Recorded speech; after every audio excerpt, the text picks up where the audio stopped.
Nilisema niko na mpango na nimetenga bilioni 50. Ngoja kidogo, ndakupigia Recho, ndakupigia. Hello mheshimiwa. Yes. Niko na shida kidogo. Nilikuwa nataka unisaidie. Unataka nikusaidie kidogo? Yes. Ngoja kwanza nipiki call, alafu tuone vile nakusaidia. Hamna shida. Na hello Recho. Leo nilikuwa nakwambia leo tutalala State House. Hatutaenda kwa nyumba. Na nilikuwa na mpango ile, nilikuwa nimesema mtoto wetu lazima tumupe milioni 50 matibabu ya mtoto aende ng'ambo. 10 minutes later. Hivyo ndo nilikuwa nasema. Nitakupigia. Yes, mheshimiwa ulikuwa unasema aje? Nilikuwa nataka unisaidie kidogo. Niko na project. Anaona haijakamilika. Project yako haijakamilika? Haijakamilika. Kuna call nyingine, ngoja kwanza kidogo tu niongee. This is an important emergency call. Lazima nishike, labda George Ruto anasumbua. Haina shida. Yes, Sergeant.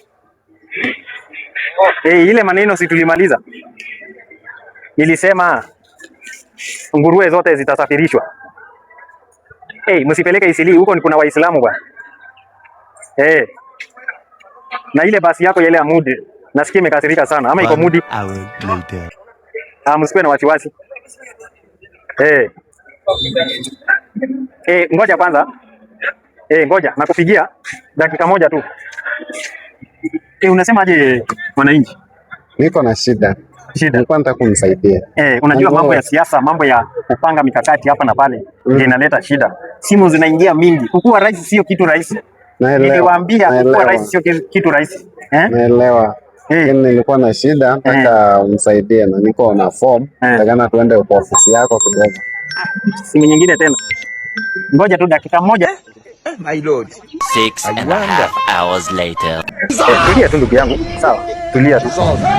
Na I'm attending to you. Sasa God have mercy. Umetaja form. Sawa. Nataka hii kwa ile ya nyingine. Yes, ndugu yangu. Nilikuwa nataka kwenda na wewe kwa ofisi. Unisaidie form. Niweze kuweka project. Mambo yako nimesikia. Na nitaanza kushughulikia. Sasa atuoni anapiga. Appointment. Sawa, nakuja saa hii. Si ukuje kesho. Sawa. Kuja kesho kama saa hii. Kesho sitakuwa na mahali pa kwenda. Sawa. Haina shida. Sawa.